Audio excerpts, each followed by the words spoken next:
जय हिंद सभी प्यारे विद्यार्थियों को। मैं संजीव सिंह, आप सबका स्वागत है समसामयिक घटना चक्र पर। तो हम लोग यहाँ पर पढ़ रहे हैं प्रॉफिट एंड लॉस। ठीक है, तो प्रॉफिट एंड लॉस में अगर देखा जाए तो आज आपका दूसरा लेक्चर है। हम लोग फर्स्ट लेक्चर पढ़ चुके हैं, बेसिक बातें थी, और उसके आगे आज हम लोग क्या करेंगे, सेकंड क्लास को कंटिन्यू करेंगे। ठीक है, ये किताब आपके लिए बहुत इंपॉर्टेंट है। मैं डेली बताता हूँ मेरे भाई कि मौन मंत्र युक्ति जो आपके लिए आई है, ये किताब इतनी ज़्यादा इंपॉर्टेंट है कि मैं आपसे शब्दों में तो बता नहीं सकता जब तक आप इस किताब को लेकर पढ़ेंगे नहीं, समझेंगे नहीं। ठीक है, आपके जो नज़दीकी बाजार होंगे, जो नज़दीकी मार्केट होंगे, आप चाहे तो इसको ऑनलाइन भी मार्केट से ऑनलाइन भी परचेज कर सकते हैं। अगर मार्केट में नहीं मिल रहा है तो किसी भी तरह से इस किताब को लीजिए और पढ़िए। ठीक है, चलिए आइए देखते हैं आज का। देखिए पहला क्वेश्चन यहाँ पर लिखा है। पहला क्वेश्चन क्या है, लिखा है एक प्रकाशक थोक विक्रेता को एक पुस्तक 30% के लाभ पर बेचता है। मतलब कोई प्रकाशक है, वह थोक विक्रेता को बेचता है। तो हम देखिए सबका नाम बारी बारी से यहाँ पर लिख देंगे। ठीक है, जैसे देखिए यहाँ पर हो गया प्रकाशक, यहाँ पे कौन हो गया, प्रकाशक हो गया। चलिए अब यहाँ पे कौन है, थोक विक्रेता है, थोक विक्रेता हो गया। अब थोक विक्रेता खुदरा विक्रेता को, अब यहाँ पे कौन आएगा, खुदरा विक्रेता। अब इसके बाद देखिए क्या है आगे, फिर वह ग्राहक को, अब यहाँ पर कौन आएगा, ग्राहक आएगा। यहाँ पर कौन आएगा, ग्राहक आएगा। चलिए अब ध्यान से समझिएगा बातों को। अगर मान लीजिए जो प्रकाशक है, जो किताब को छापने वाला है, अगर वो अपनी किताब 100 रुपए की थी तो थोक विक्रेता को कितने में दिया, 30% के लाभ पर। ये इसका 130% कर देंगे। ठीक है, अब थोक विक्रेता क्या करता है, खुदरा विक्रेता को 25% के लाभ पर बेचता है। तो 130 का निकालेंगे कितना, 125%। 130 का क्या निकालेंगे आप मेरे भाई, 125% निकाल दीजिए, कितना होगा। 25 से काटेंगे इसको 4 बार में कटेगा, 25 से काटेंगे 5 बार में कटेगा। अब ये वैल्यू काटिए, 4 से काटेंगे, 4 से तो कटेगा नहीं, 2 से काटेंगे 2 बार में, 2 से काटेंगे इसको 65 आ जाएगा। मतलब 5 × 25 आएगा, क्या बचेगा आपका 2, 5 × 6 30, 30 और 2 32 आएगा। कितना आएगा, 32। 325/2 आएगा, 325/2 आएगा। ठीक है, अब ये क्या करता है, ग्राहक को देता है 20% के लाभ पर। ये क्या करता है, ग्राहक को देता है 20% के लाभ पर। तो यहां पर जितने भी लोग बीच में हैं, सब लोग क्या करते हैं, वस्तु को बढ़ा बढ़ाकर आगे दे रहे हैं। जैसे प्रकाशक दिया थोक विक्रेता को, थोक विक्रेता दिया किसको भाई, यहाँ पर खुदरा व्यापारी को। अब खुदरा व्यापारी किसको दे रहा है, यहाँ पर ग्राहक को दे रहा है। ठीक है, अब चलिए कोई दिक्कत नहीं, क्वेश्चन को आप सॉल्व करेंगे बड़े आराम से, कोई दिक्कत नहीं आएगी। चलिए अब यहाँ पर आप एक काम करिएगा, अगर ये वैल्यू आपको आसान लगे तो ठीक है, अगर आप चाहें तो इसको और शॉर्ट में लिख सकते हैं, कोई दिक्कत नहीं आएगी। जैसे यहाँ पर 130 लिखा था और ये पाया कितने में है, 25% के लाभ पर पाया है, तो इसका क्या कर देंगे, 125/100 कर दीजिए। 125 क्या कर देंगे, 100 कर देंगे। ठीक है, अब ये लोग इसको कितने में देते हैं, ये लोग देते हैं इसको 20% के प्रॉफिट पर। ये लोग क्या करते हैं कि 130 × 125 × 120 बटे कितना हो जाएगा, ये 100। ठीक है, चलिए अब बताइएगा, इतना सब कुछ करने के बाद अब ये कितने में परचेज करता है, ये परचेज करता है 312 में। कितने में परचेज करता है मेरे भाई, 312 रुपए में परचेज करता है। अच्छा, यहाँ पर भी क्या रहेगा आपका, 100 रहेगा, यहाँ पर भी क्या रहेगा, 100। तो आप एक लाइन में बोल सकते हैं कि जो इसकी वैल्यू है, इसी की वैल्यू किसके बराबर है, 312 के बराबर है। क्योंकि आपस में सब लेते देते चले आए हैं, लेकिन लास्ट में तो यही खरीदा है ना, और कितने में खरीदा, 312 में। इसकी वैल्यू इतने के बराबर है। तो आप लिख दीजिए कि 130 × 125 × 120 बटे कितना, 100 × 100, 100 × 100 किसके बराबर है, ये 312 के बराबर है। इसी को आप सॉल्व करेंगे तो काट पीट कर जब आप निकालेंगे तो आएगा क्या आपका, यहाँ पर 100 बराबर 160 आएगा। 100 बराबर कितना आएगा, 160। पूरे वैल्यू को कैलकुलेट कर लीजिएगा, मैं बता रहा हूं कि अगर सॉल्व करेंगे तो आएगा 160। लेकिन अब क्वेश्चन क्या कह रहा है आपसे, क्वेश्चन पढ़िए ध्यान से, कि थोक विक्रेता के लिए पुस्तक का क्रय मूल्य क्या था। थोक विक्रेता के लिए, थोक विक्रेता कौन है, ये है, इसके लिए वस्तु का क्रय मूल्य क्या था। तो यह 160 रुपया जो लिखा है, यह 160 रुपया जो लिखा है, ये कितने में पाया था, तो ये 30% के लाभ पर पाया है ना। तो 160 का क्या निकाल देंगे, 100 × 130। ठीक है भाई, 30% के लाभ पर इसको दिया गया है, तो 160 जो है ये तो इसके लिए है, ये 30% के प्रॉफिट, 30% पर पाया है, मतलब ये जो 100 रुपया था, ये 100 रुपया तो प्रकाशक का माना गया था जो 160 के बराबर है। तो पूछा है आपसे कि पुस्तक का क्रय मूल्य बताइए थोक विक्रेता के लिए। तो थोक विक्रेता की अगर हम लोग बात कर देंगे, अच्छा उल्टा हो गया भाई, थोक विक्रेता की अगर हम लोग बात कर देंगे तो 30% के लाभ पर दिया गया। कितने पर दिया गया है? 30% के लाभ पर दिया गया है। तो यहाँ पर अगर जो 160 निकाला गया है, इसका क्या कर दें हम लोग, 160 का 130%, क्या कर देंगे 130% कर देंगे, तो आपके सवाल का आंसर आ जाएगा। 0 से 0 कैंसिल हो जाएगा, आपका क्या बचेगा 16 यहाँ पर, 13 यहाँ पर, 16 धाम 160, 16 3 148, 16 3 48, तो आएगा 208 आएगा, 208 आएगा। ऑप्शन आपका कौन सा हो जाएगा? बी ऑप्शन हो जाएगा। भाई ये 100 रुपया था, ये तो इसका है, प्रकाशक का है। प्रकाशक इसको देता है 30% के प्रॉफिट पर। तो 100 का वैल्यू अगर 160 है तो इसका निकालेंगे 130% निकालेंगे, तो टोटल क्या आएगा 208 रुपया आएगा। चलिए यहां पर देखिए 17 गेंदों को 840 रुपए में बेचने पर 5 गेंदों के लागत मूल्य के बराबर हानि होती है। ठीक है, तो एक गेंद का लागत मूल्य ज्ञात कीजिए। जब 17 गेंदों को हम बेचते हैं तो हमको हानि हो रहा है। हानि का मतलब हो गया कि 17 गेंद का क्रय मूल्य माइनस 17 गेंद का विक्रय मूल्य, ये किसके बराबर है? लिखा है 5 गेंद के लागत मूल्य के बराबर। लागत मूल्य का मतलब होता है क्रय मूल्य। ठीक है, सीपी को एक तरफ कर दीजिए, अगर सीपी को इधर लाएंगे तो क्या बचेगा आपका 12 बचेगा। 12 सीपी किसके बराबर है? 17 एसपी के बराबर है, 17 एसपी के बराबर है। और यहां पर कहा क्या गया है आपसे? यहां पर कहा गया है कि 17 गेंद को 840 रुपए में बेचा जाता है। 17 गेंद को कितने में बेचा गया है? 840 रुपए में बेचा गया, तो यहाँ पर 840 लिख दीजिए। और अगर क्रय मूल्य निकालना है तो 12 से यहाँ पर क्या कर देंगे डिवाइड, तो 12 से काटेंगे आप यहाँ पर, तो 12 सत्ते 84 होता है। 12 सत्ते 84, 7 धाम में 70, 70 रुपए आएगा। क्या आएगा? 70 रुपए आएगा। ऑप्शन आपका कौन सा सही होगा? ऑप्शन आपका बी सही हो जाएगा। ऑप्शन क्या होगा आपका? बी करेक्ट हो जाएगा। ठीक है, चलिए अगला क्वेश्चन देखिए 23 नंबर का। लिखा है कि विक्रय मूल्य 215 रुपए बढ़ा देने पर 18 रुपए की हानि 25% के लाभ में परिवर्तित हो जाता है। मतलब जो उसको 18 रुपए का हानि हो रहा था, ये 18% का क्या हो रहा है? इसको हानि हो रहा है, नुकसान हो रहा है। अब आप उसका दाम क्या करते हैं? 215 रुपया बढ़ा देते हैं। कितना बढ़ाते हैं? 215 रुपया बढ़ा देते हैं, तो इसको 25% का प्रॉफिट होने लगता है। 25% का प्रॉफिट होने लगता है। मतलब एक समय था ये नुकसान में था, ये लॉस में था, आज ये प्रॉफिट में हो गया, प्लस में हो गया। तो 25 और 15 जोड़ेंगे तो कितना आएगा मेरे भाई? 43 आ जाएगा। तो 43% की वैल्यू किसके बराबर है? 215 के बराबर है। तो काटेंगे तो 1% बराबर क्या आ जाएगा? 5 के बराबर। 1% बराबर किसके आ जाएगा? 5 के बराबर। तो 100 बराबर कितना आएगा? 100% बराबर कितना हो जाएगा? 500 रुपया। कितना हो जाएगा? 500 रुपया। पूछा क्या है? लागत मूल्य पूछा होगा आपसे। 1 मिनट रुक जाइए। यदि ऊपरी व्यय 91 रुपया है तो मूल लागत ऊपरी व्यय के बिना, इसमें से आप जो ऊपरी व्यय है उसका 91 रुपया है, आगे इसमें से अगर 91 घटा देंगे आप तो क्या आएगा आपका? 409 रुपया आएगा। जो ऊपरी व्यय है उसको घटा दीजिए आप, तो 500 में से अगर 91 घटा देंगे आप तो 409 आएगा। ऑप्शन आपका पहला सही हो जाएगा। ठीक है, क्योंकि ऑप्शन में ऑप्शन सी देखेंगे तो 500 भी दिया है, लेकिन क्वेश्चन को जब आप पूरा पढ़ेंगे तो यहाँ पर दिया है कि यदि ऊपरी व्यय 91 रुपया है तो मूल लागत ऊपरी व्यय के बिना, तो ऊपरी व्यय के बिना मतलब 500 में से 91 घटा दीजिए, आपका आएगा 409 रुपया। ठीक है, चलिए अगला क्वेश्चन देखिए। यहाँ पे लिखा है एक पंखे को 20% लाभ पर बेचा जाता है। यदि इसके क्रय मूल्य और विक्रय मूल्य दोनों में 50 रुपए की कमी कर दी जाए तो लाभ 5% अधिक हो जाता है। तो पंखे का वास्तविक क्रय मूल्य ज्ञात कीजिए। ठीक है, चलिए अब बताइएगा। एक कोई पंखा था, मुझे उसका क्रय मूल्य नहीं पता है, हम सीपी क्या मान लेंगे कि सीपी रहा होगा उसका कितना मेरे भाई? 100 रुपया रहा होगा। सीपी कितना रहा होगा? 100 रुपया रहा होगा। बेचते कितने में है इसको? बेचते हैं हम लोग कितने में?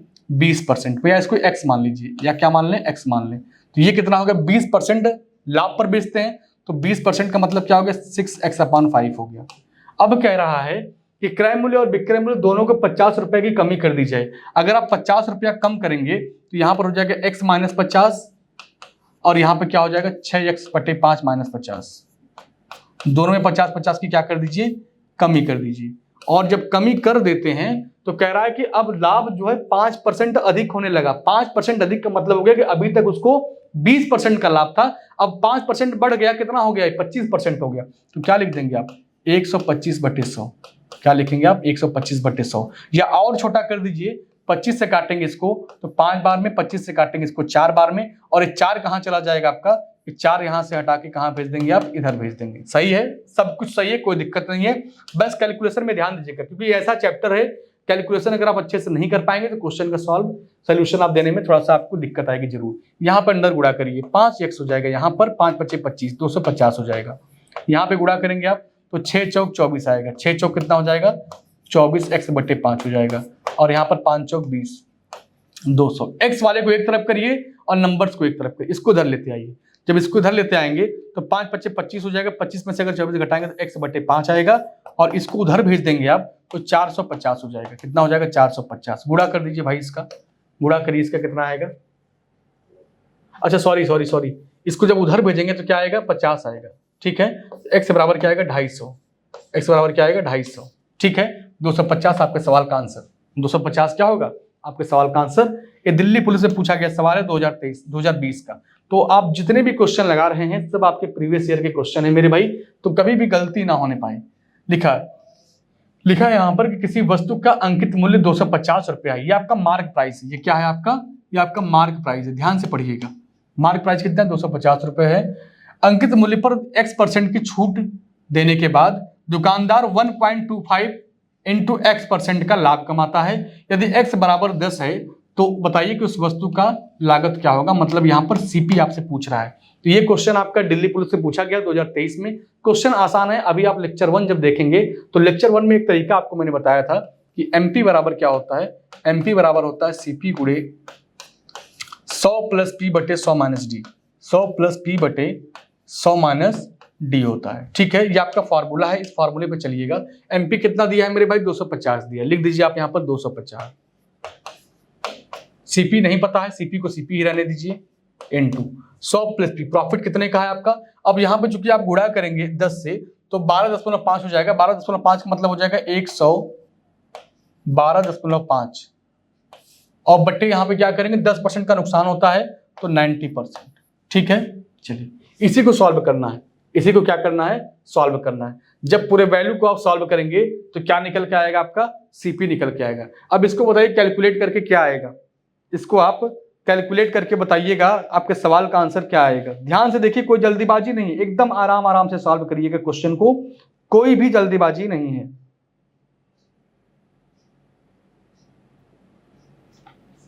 चलिए, क्योंकि कोई भी क्वेश्चन दिया रहेगा तो आपको क्वेश्चन का आंसर देने में कोई असुविधा नहीं होनी चाहिए। ठीक है,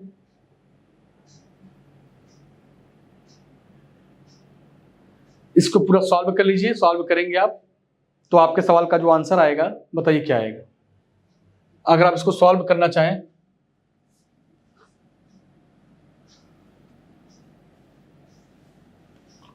तो इसको इधर भेजेंगे। 25 नमा कितना हो जाएगा भाई, 25 नमा कितना होता है, 225। 225 ठीक है, 0 0 यहां पर हो जाएगा, और बटे में कितना हो जाएगा आपका 1200 इतना 0.5 इज इक्वल टू क्या है, ये सीपी है। ठीक है, आप यहाँ पर 100 से गुणा कर दीजिए। यहाँ पर क्या कर देंगे आप, एक सेकंड, यहाँ पर आप पॉइंट लगाए, पॉइंट को हटा दीजिए। जब पॉइंट को हटाएंगे तो यहाँ पर क्या आ जाएगा, 0 आ जाएगा। यहाँ पर क्या आ जाएगा, 0 आ जाएगा। और इस पूरे वैल्यू को जब आप सॉल्व करेंगे कई बार में कटेगा ये आपका लिखा है 12 से, अगर इसको 2 बार में काटेंगे तो कितना आएगा, ये इतना। अच्छा ठीक है, हाँ, तो सीपी बराबर क्या आ जाएगा आपका, सीपी बराबर काटेंगे आप तो 200 आएगा। सीपी बराबर कितना आएगा आपका, पूरा कैलकुलेट करने पर 200 आएगा।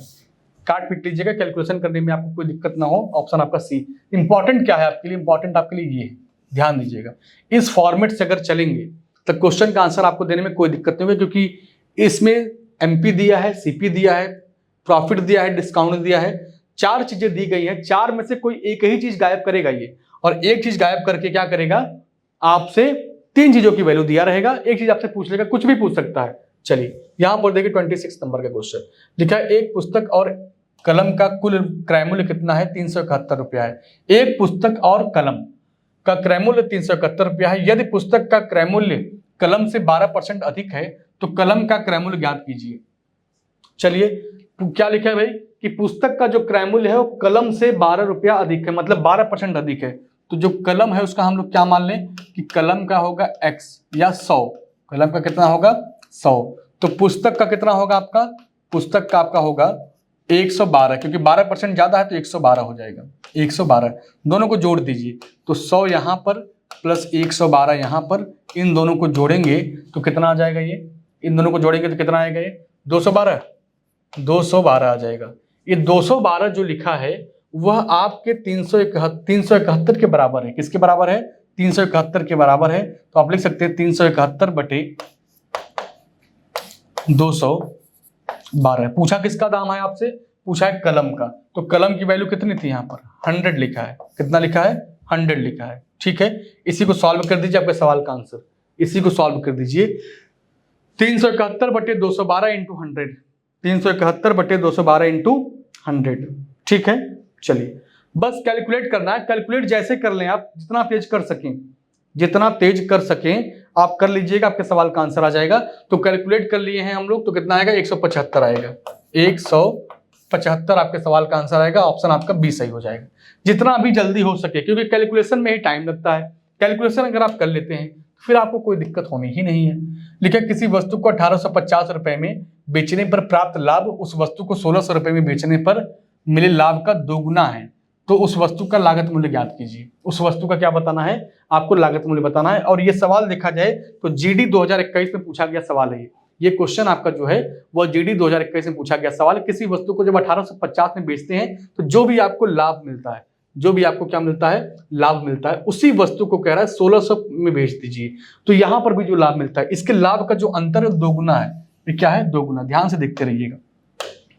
चलिए अब हमने उसको 1850 में बेचा, क्योंकि बेचेंगे आप प्रॉफिट होगा। एक देखिए एसपी होता है और एक होता है सीपी। जब जब आपको प्रॉफिट होगा, जब आपको लाभ होगा, तो लाभ की कंडीशन में ये बड़ा होता है। और अगर एसपी और सीपी यहां पर दिया रहे, एसपी और सीपी दिया रहे और आपको हानि हो रहा है, तो हानि के केस में ये बड़ा होता है। हानि के केस में क्या होता है, ये बड़ा होता है। लेकिन क्वेश्चन में जब आप देखेंगे तो यहां भी इसको लाभ हो रहा है और 1600 में बेचने पर भी इसको क्या हो रहा है, लाभ हो रहा है। तो जब लाभ होगा तो एसपी आपका हर हाल में क्या होगा, बड़ा होगा। चलिए अब देखिए क्वेश्चन को, तो अगर हम मान लें क्रय मूल्य कितना था आपका, x रुपया। क्रय मूल्य कितना है आपका, x रुपया है। तो लिख दीजिए 1850 माइनस x, और यहां पे क्या लिखेंगे 1600 माइनस x, 1600 माइनस x, और ये दोगुना है तो 2 से गुणा कर दीजिए। ठीक है, चलिए तो ये 1850 हो जाएगा आपका माइनस x, और इधर गुणा करेंगे तो कितना आएगा, 3200 हो जाएगा। माइनस क्या हो जाएगा 2x। x वाले वैल्यू को एक तरफ, नंबर्स को एक तरफ कर दीजिए। तो इसको जब इधर भेजेंगे आप तो कितना बचेगा x, और इसको जब उधर भेजेंगे आप तो 1850 क्या हो जाएगा, घट जाएगा। 1850 क्या होगा, इसमें से 3200 में से घट जाएगा, घटा दीजिए। यहाँ पर 0 आएगा, 10 में से 5 कम करेंगे 5 आएगा, बचा कितना 11, 11 में से 8 कम करेंगे 3, और बचा 2, 1350 आएगा। क्या आएगा, 1350 आएगा। ऑप्शन आपका कौन सा सही होगा, ऑप्शन आपका बी सही हो जाएगा। ठीक है, चलिए अगला क्वेश्चन देखिए। यहाँ पर देखिए 28 नंबर का क्वेश्चन लिखा है, एक व्यक्ति 26% के लाभ पर एक घड़ी को बेचता है। यदि उसने 20% कम पर खरीदा होता और 81.6 रुपए में कम में बेचा होता तो उस वस्तु का लाभ 32% हो जाता है। ठीक है, तो घड़ी का असली क्रय मूल्य बताइए। तो हमने ऐसे क्वेश्चन कितनी बार करा दिए हैं, आप पहले क्लास में भी देख सकते हैं, इस क्लास में भी देख सकते हैं। कम से कम हमको लगता है कि 5 क्वेश्चन तो आप कर ही लिए होंगे, 5 क्वेश्चन आप कर लिए होंगे। तो क्वेश्चन को रिपीट करने से ज्यादा बेहतर है कि इस क्वेश्चन को खुद से आप करें, क्योंकि पैटर्न सबका सेम है कि इतना रुपया। अभी आज भी हमने एक सवाल कराया था स्टार्टिंग में, तो इसलिए हमने इस क्वेश्चन को स्किप करके आगे बढ़ा दिया है। आप देख लीजिएगा, लगा लीजिएगा क्वेश्चन। यहाँ पे देखिए, किसी वस्तु को 375 रुपए में बेचने पर एक व्यक्ति को इतनी राशि प्राप्त होती है कि प्रतिशत लाभ क्रय मूल्य के बराबर है, तो उस वस्तु का क्रय मूल्य ज्ञात कीजिए। मतलब यहाँ पर उसको इतना लाभ मिलता है जो उसके क्रय मूल्य के बराबर है। अगर मान लीजिए इसका क्रय मूल्य अगर 20 रुपया है, अगर इसका सीपी 20 रुपया है तो इसका जो प्रॉफिट है वो भी 20% है। अगर सीपी आपका यहाँ पर 50 रुपया है तो जो प्रॉफिट है वो कितना है, 50% है। अगर सीपी आपका x रुपया है तो जो प्रॉफिट है वो कितना है, x%। कहने का मतलब ये है सवाल का, जितने का सीपी है, जितने का क्रय मूल्य है, उतने का उसको लाभ हो रहा है। तो ऐसे क्वेश्चन को आप कैसे लगाएंगे, जीटीओ मेथड से लगाइए, गो थ्रू ऑप्शन लगाइए। कैसे लगाएंगे, ऑप्शन के थ्रू जाएंगे, लगाएंगे। अब देखिए यहां पर कह रहा है कौन सा ऑप्शन सही होगा, तो आपको देखिए अगर 200 रुपए का यहां पर क्रय मूल्य मानेंगे तो 200 गुणे क्या करेंगे, 200 प्लस 100 प्लस 200 300 हो जाएगा। कहीं से भी आपको दिख रहा है कि यहां पर 175 आएगा, नहीं आएगा। यहाँ पर देखिए 250 पहले से ही दिया है, अगर हम इसमें 100 जोड़ेंगे तो क्या हो जाएगा 350 हो जाएगा। 350 कभी जीवन में नहीं लग रहा है कि 25 और 325 35 का गुणा करने पर ही आएगा। अब देखिए चौथा ऑप्शन देखिए डी, तो 150 ये दिया है, अगर इसमें हम 100 जोड़ेंगे तो 250 हो जाएगा। ठीक है, अब गुणा करिए इसका। ठीक है, 0 से 0 कट गया, कितना आएगा भाई, गुणा करके बताइए। 15 × 5 = 75 हो गया, 7 बचेगा, 15 × 2 = 30 और 30 और 7 = 37, 375 आ रहा है। ऑप्शन बिल्कुल, ऑप्शन आपका डी सही। तो ऐसे क्वेश्चन को हम लोग क्या करेंगे, go through option GTO method से लगाएंगे और आसानी से क्वेश्चन का आंसर देकर आगे बढ़ जाएंगे। चलिए, बहुत लेंदी मत करिएगा, क्योंकि लेंदी करेंगे तो लेंदी होगा, कोई दिक्कत नहीं उसमें, लेंदी अगर बनाना चाहेंगे तो लेंदी हो जाएगा। अब यहाँ पर देखिए लिखा है विक्रय मूल्य ज्ञात करने संबंधी प्रश्न। यहाँ पर लिखा है कि रमेश 1275 रुपए में एक बैग खरीदा और उसे 15% लाभ पर बेच दिया, लेकिन यदि विक्रय मूल्य पर गणना की गई तो बैग का विक्रय मूल्य ज्ञात कीजिए। अब बताइए, अगर गणना विक्रय मूल्य पर करना है, विक्रय मूल्य पर मतलब यहां पे लिख रहे हैं सेलिंग प्राइस,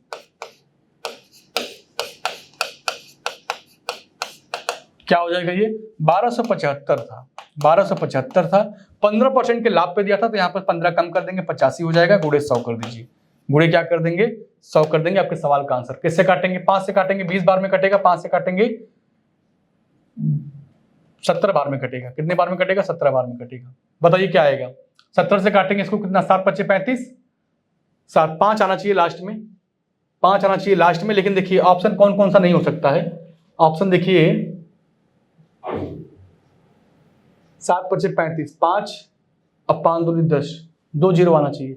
ठीक है, अब इसका गुणा करके बताइए कितना आएगा, 1275/17 × 20। इस वैल्यू को कैलकुलेट कर लीजिए, कैलकुलेट करके बताइएगा क्या आएगा।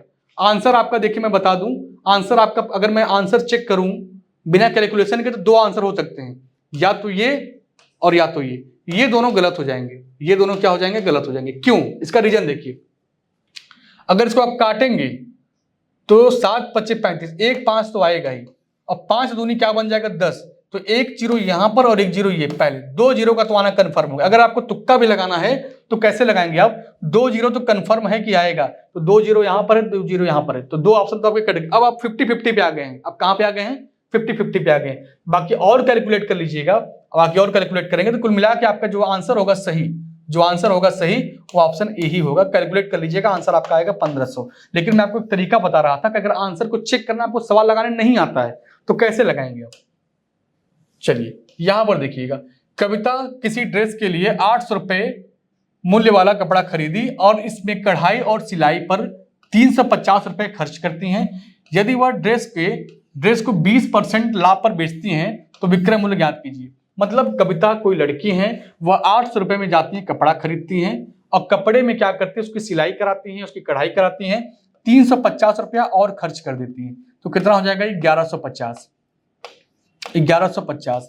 अब ये चाहते हैं कि मैं इसको बेचूं, और बेचूं तो कितने का फायदा हो, 20% का फायदा हो, तो 120/100 करना है, 120/100 करना है। 20 से काटेंगे 5 बार में, 20 से काटेंगे 6 बार में, 5 से काटिए इसको, 5 दूनी 10 हो जाएगा, क्या बचेगा आपका, एक बचेगा, 5 × 15, 230 ये और 6 ये, 6 × 3 = 18 हो जाएगा, एक बचेगा, 6 दूनी 12, 1 13, 1380 आपके सवाल का आंसर आएगा।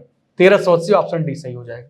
ऑप्शन क्या होगा आपका, डी सही हो जाएगा। चलिए अगला क्वेश्चन देखिए 33 नंबर का। यहां पे लिखा है ए ने 6 लाख, ए ने 6 लाख रुपए में 150 ग्राम सोना खरीदा और 6% मार्केटिंग चार्ज दिया, 6% मार्केटिंग चार्ज दिया। 6% के लाभ कमाने के लिए 10 ग्राम सोने का विक्रय मूल्य ज्ञात क्या होना चाहिए। अब बताइएगा हमको आप लोग, अगर 6 लाख का सोना है, ठीक है, 6 लाख का सोना है, आप उस पर क्या करते हैं, 6% मार्केटिंग चार्ज लगाते हैं, तो क्या हो जाएगा 106/100। बताइए, कट जाएगा जो वैल्यू, काट दीजिए, 1 0 2 0 कट गया। अब गुणा करिए, 6 से गुणा करेंगे कितना आएगा 36, और यहां पे कितना आएगा 6, कितना जीरो लगेगा, 3 0 लगेगा। ठीक है, अब इतने पर वो चाहते क्या है कि मुझे 6% का लाभ भी हो जाए, इतने पर वो चाहते हैं क्या, मुझे हो जाए 6% का लाभ। तो 6% का लाभ कमाने के लिए इनको क्या करना पड़ेगा, 106/100 करना पड़ेगा। और जब 106/100 करेंगे तो 0 से 0 कैंसिल हो जाएगा, और आपको 636 में क्या करना पड़ेगा, आपको 106 से गुणा करना है, 0 हम लोग बाद में एडजस्ट कर लेंगे। तो देख लीजिए 636 में 106 से आपको गुणा करना पड़ेगा, गुणा कर दीजिए, कितना आएगा 36, 6 आएगा, 3 बचेगा, 36 18, 18 3 कितना हो जाएगा 21, 2 बचेगा 36 और 2 कितना हो जाएगा 38। ठीक है, यहाँ पर 0 लगा दीजिए, यहाँ पर 6 3 6 हो गया, 1 हो गया, 8 6 14 हो गया, क्या बचेगा 1 1, यहाँ पर 6, कितना लगेगा 0 भाई आपके आगे 1 0 लगेगा। ये किसके बराबर है? यह 150 ग्राम के बराबर है। पूछा क्या है आपसे, सॉरी 150 ग्राम के बराबर पूछा है 10 ग्राम का मूल्य। ये वैल्यू 150 ग्राम का था, अगर हमको 10 ग्राम का निकालना है तो क्या कर देंगे 10 से गुणा कर देंगे। अब काटिए इसको, 150 से भाग देकर क्या कर देंगे 10 ग्राम का पूछा तो 10 से गुणा कर देंगे। कैलकुलेशन थोड़ा सा लंबा है, कैलकुलेट करके बताइए इस सवाल का आंसर क्या आएगा, इस सवाल का आंसर क्या आएगा, कैलकुलेट करके बताइए भाई। चलिए हाँ, तो कैलकुलेट कर लीजिएगा इस सवाल का आंसर। काट पीट कर अगर देखा जाए तो 44944 आएगा। अब देखिए कहां पर दिया है 44944, इसी को सॉल्व करना है आपको, इसी को सॉल्व कर लीजिएगा, कैलकुलेट कर लीजिएगा, ऑप्शन आपका बी सही हो जाएगा। कैलकुलेशन से बचिएगा मत, आपको बिना कैलकुलेशन से बच्चे आपका क्वेश्चन का आंसर दे नहीं पाएंगे, बच तो नहीं पाएंगे, आपको सॉल्व करना ही पड़ेगा। यहाँ पे देखिए एक महिला 4000 रुपए में एक घड़ी खरीदी और उसे 13% की हानि पर बेच देती है, तो घड़ी का विक्रय मूल्य ज्ञात कीजिए। चलिए अब घड़ी को 4000 में खरीद कर अगर उसको बेच कितने में रहे 13% के नुकसान पर, तो 87% हो जाएगा। चलिए इसी को निकाल दीजिए आप, सवाल का आंसर आ जाएगा। काटिए भाई, 2 0 से 2 0 कैंसिल हो गया, 4 7 कितना होगा 28, 2 बचेगा, 8 चौक 32, 32 और 2 कितना हो जाएगा 34, 32 और 2 कितना हो जाएगा 34, 1 0 लगा दे, 3480 दिया है कहीं पर, क्या 3480 दिया, ऑप्शन आपका डी सही हो जाएगा। ऑप्शन क्या होगा आपका डी सही हो जाएगा। कुछ कुछ कैलकुलेशन एकदम आसान है जो आप चुटकियों में कर ले रहे हैं, लेकिन कुछ कुछ कैलकुलेशन बहुत टफ भी हैं, आपको दिमाग भी लगाना पड़ेगा। वहां पर लिखा है 12% लाभ अर्जित करने के लिए एक दुकानदार एक टेलीविजन को 22,400 रुपए में बेच देता है। वह दुकानदार वह दुगना लाभ चाहता है, तो टेलीविजन का विक्रय मूल्य क्या होना चाहिए। चलिए अब ये जो बेचा गया है ये 12% के लाभ पर बेचा गया, तो सबसे पहले हमको निकालना है क्रय मूल्य। क्रय मूल्य कितना था, कितने में बेचा था भाई 22,400 में, 22,400 में बेचता है, तो उसको 12% का लाभ होता है। 12% का लाभ का मतलब कितना हो गया 112 बटे और यहाँ पर हो जाएगा 100। ठीक है, 112 से काटेंगे 224 को 2 बार में कटेगा, तो फाइनली देखा जाए यहाँ पर आएगा कितना 20,000 आ जाएगा। और ये 20,000 आपका क्या है, ये आपका क्रय मूल्य है। अब वो चाहता है क्या आपसे, वो चाहता है कि लाभ दुगुना हो जाए। अभी आपको लाभ कितने का था 12% का था, अब दुगुना लाभ चाहते हैं तो कितने का लाभ हो जाएगा 24% का हो जाएगा। इसमें क्या कर देंगे आप 24 मतलब 124 से गुणा करना पड़ेगा, 124 से क्या करना पड़ेगा गुणा करना पड़ेगा। देखिए 0 से 0 कट गया, ठीक है। अब यहाँ पे गुणा करेंगे तो 248 आएगा, 24 गुना कितना होता है 248। पूरा कैलकुलेशन मत करिए, 2 0 बढ़ा दीजिए, चलिए 2 0 बढ़ा दीजिए, आपका आंसर डी आएगा। आपका आंसर क्या आएगा डी। ये सब क्वेश्चन सीजीएल में पूछे गए क्वेश्चन हैं, ये सभी क्वेश्चन कहाँ पे आए हैं सीजीएल के आए हुए क्वेश्चन है। तो सीजीएल का लेवल अगर 2023 में ऐसा था तो इस बार आप अनुमान लगा सकते हैं कि क्या लेवल रहना चाहिए। इसलिए हमेशा कहा जाता है कि 1 साल 2 साल 3 साल पहले के पेपर पढ़िए, बस ज़्यादा पहले मत जाइए। एक शिल्पकार एक मेज को 1300 रुपये में बेचता है तो उसे 35% की हानि होती है। 30% का लाभ अर्जित करने के लिए वह इसे कितने में बेचेगा, ठीक है, वह इसे कितने में बेचेगा। अब बताइएगा, वह जब 1300 में बेचता है इसको तो उसको हानि होता है, कितने का हानि होता है 35% का हानि होता है। तो 35% का हानि मतलब क्या हो गया 65% इंटू क्या हो जाएगा यहाँ पर 100। 65 से अगर काटेंगे 130 को तो 2 बार में कट जाएगा, ठीक है, मतलब 20, तो आएगा यहाँ पर कितना 2000 आएगा, कितना आएगा 2000 आएगा। अब वो चाहता है कि 30% का लाभ मैं कमाना चाहता हूँ, तो यहाँ पर कर दीजिए 130, क्या कर देंगे 130 बटे 100, 0 से 0 कैंसिल हो जाएगा, 13 दूना 26, 13 दूना 26, ठीक है, और 2 0 लगा दी, 2600 आंसर आएगा आपका। ऑप्शन पहला सही हो जाएगा। कुछ कुछ क्वेश्चन के कैलकुलेशन देखिए आसान ही है और कुछ कुछ क्वेश्चन के कैलकुलेशन थोड़ा सा टफ है। देखिए एक जैकेट को 9610 रुपए में बेचने पर 9610 रुपए में बेचने पर उसे लाभ अर्जित उसी जैकेट को 7690 रुपए में बेचने पर हुए नुकसान के बराबर है। तो 10% का लाभ अर्जित करने के लिए विक्रय मूल्य क्या रखना चाहिए। अब ध्यान से सुनिए क्वेश्चन को, क्या करना है ध्यान से सुनिए क्वेश्चन को। अब यहां पर जो जैकेट वो बेच रहा है कितने में बेच रहा है 9610 रुपए में बेच रहा है, 9610 रुपए में बेच रहा है।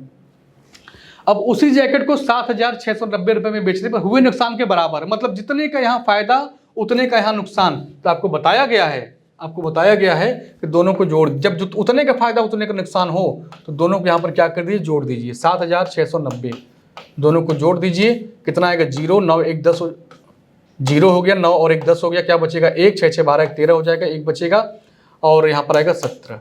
ठीक है, अब इसका आधा कर दीजिए, 2 से काटेंगे 2 8 16 हो जाएगा, क्या बचेगा 1 2 6 12 2 25 10।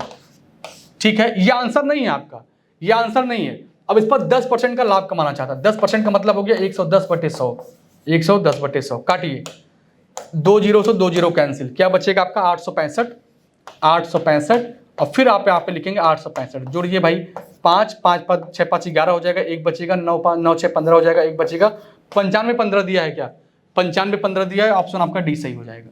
ऑप्शन क्या होगा आपका, डी सही हो जाएगा। चलिए अगला क्वेश्चन देखिए 38 नंबर का, लिखा है एक व्यक्ति 25% लाभ पर गेहूं बेचता है, यदि वह इसका विक्रय मूल्य 40 रुपया घटा दे तो उसे 25% की हानि होने लगती है। तो गेहूं का प्रारंभिक विक्रय मूल्य ज्ञात कीजिए। अब बताइए, तो सबसे पहले हमको क्या मानना पड़ेगा कि गेहूं का क्रय मूल्य क्या था, गेहूं का क्रय मूल्य क्या था भाई, क्योंकि बिना गेहूं का क्रय मूल्य निकाले इस क्वेश्चन को आप लगा नहीं सकते। हम मानेंगे गेहूं का क्रय मूल्य पहले कितना रहा होगा, 100 रुपया रहा होगा, पहले 25% लाभ पर बेचेंगे और फिर 25% हानि पर बेचेंगे, दोनों का जो गैप आएगा वो 40 रुपए के बराबर दिखा देंगे। क्या कर देंगे उसको हम, 40 रुपए के बराबर दिखा देंगे। पूछा कि प्रारंभिक गेहूं का विक्रय मूल्य ज्ञात कीजिए। चलिए आइए देखिए ध्यान से, क्वेश्चन टफ नहीं आसान है, बस थोड़ा सा कैलकुलेशन है। हमने क्या मान लिया, सीपीएस का कितना है, सीपीएस का x है, तो x का क्या निकालेंगे 125/100। अच्छा 125 करने से अच्छा है हम क्या लिख दें यहाँ पर 5x, क्या लिख दें 5x, 5 नहीं भाई, हाँ 5x/4 माइनस, और ये क्या है आपका 25% का नुकसान हो रहा है, तो 3x/4 किसके बराबर, ये 40 के बराबर है। एलसीएम बराबर है आपका, एलसीएम समान है तो ले लीजिए आप गैप, 2x/4 बराबर किसके, 40 के, तो x बराबर किसके 20 के, और 4 दूनी 8 80, x बराबर क्या आ जाएगा आपका 80 आ जाएगा। जो क्रय मूल्य था वो कितना आ गया आपका 80 रुपया आ गया। अब वो कह रहा है कि हमको प्रारंभिक विक्रय मूल्य बताइए। प्रारंभ में अगर हम बेच रहे थे तो 25% का लाभ हो रहा था ना, तो 80 का क्या निकाल देंगे हम लोग, 125% निकाल देंगे, तो कितना आएगा बताइए, काट पीट कर 25 से काटेंगे इसको 5 बार में, 25 से काटेंगे 4 बार में, 4 से काटेंगे इसको 2 बार में, 20 पंजे 100 आएगा। क्या ऑप्शन आपका डी सही, ऑप्शन क्या हो जाएगा आपका डी सही हो जाएगा। चलिए अगला क्वेश्चन देखिए 39 नंबर का, लिखा है एक टीवी सेट को 16,800 रुपए में बेचने पर एक विक्रेता को 20% का लाभ हो रहा था। यदि उत्पादन लागत में 20% की वृद्धि की जाती है तो सेट का नया विक्रय मूल्य ज्ञात कीजिए ताकि 20% का लाभ हो। जो 16,800 में बेचा गया है ये आपका क्रय मूल्य नहीं है, ये विक्रय मूल्य है, और इस पर आपको 20% का फायदा हुआ है, तो 16,800 का निकाल देंगे क्या आप क्रय मूल्य।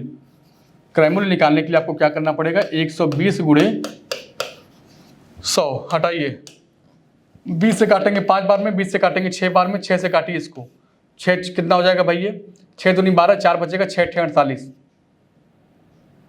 और कितना आएगा 2 0। ठीक है, 28 पंजे कितना होगा, 8 5 40 हो जाएगा, 4 बचेगा, 5 दूनी 10, 10 4 14, कितना जीरो लगाएंगे 2 0, 14,000 आएगा। क्या आएगा 14,000। अब कह रहा है कि 20% की वृद्धि कर दी जाए, तो लिख दीजिए यहीं पर कितना 120, फिर क्या करना है, फिर 20% की वृद्धि कर दीजिए, तो 120/100। अब काट दीजिए सब कुछ, जो भी कटे सब काटिए, 1 2 3 4 0, 1 2 3 4 0, 12 12 गुणे 144 होता है। 144 में क्या कर देंगे आप 14 से गुणा कर दीजिए, 4 चौक 16, किसके लास्ट में 6 दिख रहा है भाई, तो ऑप्शन ये गलत हो गया, ये गलत हो गया, या तो डी सही है या तो सी सही है। 4 चौक 16 हो जाएगा, 1 बचेगा, 4 चौक 16 1 17 हो जाएगा, क्या बचेगा 1, 4 1 4 1 5, यहाँ देखिए 4 4 1 6 7 4 11, 7 4 11 हो जाएगा, 16 कहीं दिया है क्या, बस ऑप्शन आपका सी सही। ऑप्शन क्या हो गया, अच्छा नहीं सी नहीं, 7 4 11 हो गया, 5 4 9 1 10 हो गया, 0 देखिए ऑप्शन कौन सा सही होगा, यही, क्योंकि देखिए 610 ऑप्शन सी में दिख रहा था तो हमने सी को लगा दिया। बाकी अगर आप आगे और करना चाहते तो आगे पूरा कैलकुलेशन कर सकते हैं, कोई दिक्कत नहीं, लेकिन समय को बचाइए, जितना हो सके समय को बचाइए, आपकी चीजें और आसान हो जाएंगी। लिखिए एक व्यक्ति ने अपनी बाइक 55% लाभ पर इतने में बेच दिया, बाइक को किस मूल्य पर बेचा जाए ताकि उसको 10% की हानि हो जाए। चलिए अब ध्यान से देखिएगा, 55% के हानि पर लाभ पर बेचा है, तो जो आपका 18,600 है ये 55% लाभ पर बेचा गया, तो 155/100 कितना हो जाएगा 100 55 गुणे 100, या पूरा मैं साफ साफ लिख दे रहा हूँ कि 18,600, 18,600 बटे 155 गुणे क्या हो जाएगा, ये 100 हो जाएगा। कैलकुलेशन तो थोड़ा लंबा होगा, कैलकुलेट कर लीजिएगा, कोई दिक्कत नहीं आएगी। कैलकुलेट क्या करेंगे आप खुद कर लीजिएगा, कोई समस्या नहीं है। जब कैलकुलेट करेंगे आप तो क्या आएगा, इसका वैल्यू 12,000 आएगा। क्या आएगा, 12,000 आएगा। इसको पूरा कैलकुलेट करेंगे तो क्या आएगा मेरे भाई, 12,000 आएगा। और ये 12,000 क्या है, आपका सीपी हो जाएगा। ठीक है, अब इसको 10% के हानि पर किराए में बेचूं, अगर आप इसको बेचेंगे मतलब नया एसपी अगर आप निकालेंगे तो 12,000 10% हानि मतलब 90%। और यहाँ पर इसको सॉल्व 1020 से कट जाएगा, 12 × 108 होता है, 108 108, किसके आगे आएगा, 1 0 यहाँ 1 0 यहाँ 2। ऑप्शन कौन सा सही, ऑप्शन आपका सी सही हो जाएगा। ठीक है, ऑप्शन आपका सी सही हो जाएगा। चलिए आपकी सेकंड क्लास भी कंप्लीट हो गई है। अब आगे आपका क्या करेंगे, जो भी क्वेश्चन बचा है नेक्स्ट क्लास में हम लोग फिर पढ़ेंगे। क्वेश्चन आपके बहुत शानदार हैं, क्वेश्चन आपके क्या हैं, बहुत शानदार हैं, अच्छे अच्छे क्वेश्चन हैं। उन क्वेश्चनों को आप बराबर पढ़ते रहिए। तो चलिए आगे आपकी हमारी मुलाकात कल फिर होगी। Thank you.